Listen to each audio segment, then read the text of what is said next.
नवरा तुमचं ऐकत नाही का? नवरा दुसऱ्या स्त्रीच्या ताब्यात गेलाय? हे 3 उपाय करा. मित्रांनो, आज आपण माहिती घेणार आहोत एका अशा उपायाची की ज्यामुळे पती आपल्या पत्नीचं म्हणणं नेहमी ऐकत जाईल. आज आपण पाहतो की बरीचशी कुटुंब ही विखुरली जात आहेत. कुटुंबामध्ये ताणतणाव आहे. पती हा वाम मार्गाला लागलेला आहे, चुकीच्या मार्गाने जात आहे. तो त्याच्या पत्नीकडे दुर्लक्ष करतो. त्याच्या पत्नीचं म्हणणं तो ऐकत नाही. पती आणि पतीमध्ये तिसरीच एखादी व्यक्ती आलेली आहे. जर अशा प्रकारचा प्रसंग आपल्यालाही जीवनामध्ये आलेला असेल तर ज्या माता भगिनी आहेत त्यांनी हे 3 उपाय मी आज सांगणार आहे. त्यातील कोणताही एक उपाय जरी आपण केला तरीही आपला पती आपल्या जवळ नक्की राहील. तो तुमचं म्हणणं नक्की ऐकेल. पहिला उपाय अत्यंत साधा आणि सोपा आहे. जर तुमच्या पतीच्या हातामध्ये चांदीची अंगठी असेल आणि तुमच्याही हातामध्ये जर चांदीची अंगठी असेल तर तुम्ही हा उपाय करा. जर नसेल तर काळजी करू नका. हा उपाय सांगितल्यानंतर मी अजून 2 उपाय सांगणार आहे. तर पहिला उपाय असा आहे की तुमच्या हातातील चांदीची अंगठी आणि तुमच्या पतीच्या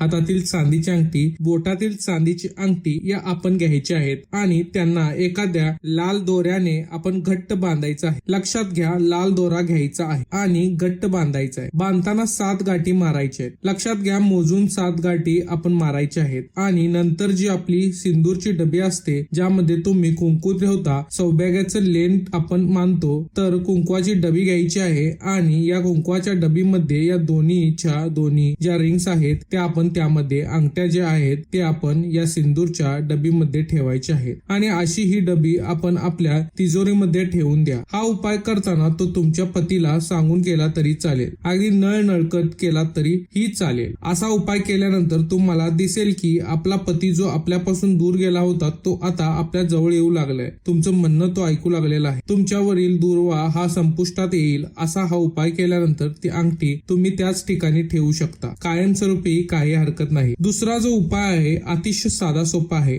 आपण एक गुलाबी रंगाचा कागद घ्यायचा आहे. गुलाबी रंगाचा कागद घ्यायचा आहे आणि एक आंब्याच्या झाडाची काडी किंवा काठी घ्यायची आहे. लाकूड जे असतं आंब्याच्या झाडाचं, तर अशी एक काडी आपण घ्यायची आहे आणि या गुलाबी कागदावरती कुंकवाने म्हणजे त्या काडीच्या मदतीने कुंकू जरासं आपण ओलं करायचं आणि हे ओल्या केल्यानंतर तुम्ही त्यावरती तुमचं स्वतःचं आणि तुमच्या पतीचं नाव लिहायचं आहे. लक्षात घ्या, त्या आंब्याच्या काडी त्या सिंदूर मध्ये बुडवून त्या तुमच्या पतीचं आणि तुमचं स्वतःचं नाव तुम्ही त्या ठिकाणी लिहायचं आहे. लिहिल्यानंतर याच कागदावर आपण 7 ठिकाणी थोडी थोडी हळद टाकायची आहे. लक्षात घ्या, 1 चिमूटभर हळद 7 ठिकाणी आपण टाकायची आहे. जराशी जास्त हळद आणि त्या ठिकाणी तुम्ही घ्या आणि 7 गोल हळदीने त्या ठिकाणी तुम्ही बनवायचे आहे. तर अशा प्रकारे हे 7 गोल त्या ठिकाणी बनवल्यानंतर जराशी हळद 7 ठिकाणी टाकल्यानंतर हा कागद आपण दुमडायचा आहे आणि कागद दुमडायचा आहे म्हणजेच त्या कागदामध्ये आता तुमचं नाव आहे आणि हळद सुद्धा आहे. सिंदूरने तुम्ही, कुंकवाने तुम्ही नाव लिहिलंय आणि हळद त्याच्या आजूबाजूला आता पसरलेली आहे. असा हा कागद त्याची आपण घडी करायची आहे आणि तुमच्या घरामध्ये भगवान विष्णूंची मूर्ती नक्की असेल किंवा श्रीकृष्णांची मूर्ती नक्कीच असेल तर त्या मूर्तीच्या खाली आपण हा कागद ठेवून द्यायचा आहे. 21 दिवस हा कागद आपण त्याच ठिकाणी ठेवायचा आहे आणि हे जे 21 दिवस आहेत, लगातार 21 दिवस आपण भगवान श्री विष्णूंची पूजा करायची आहे. लक्षात घ्या, या दरम्यान 5 दिवसांचा जो तुमचा कालावधी असतो तो जर कालावधी आलाच तर पुढे 5 दिवस हा कालावधी वाढवायचा, म्हणजेच 21च्या ऐवजी आपण 26 दिवस हा उपाय करायचा आहे. मधले 5 दिवस तुम्ही वगळू शकता.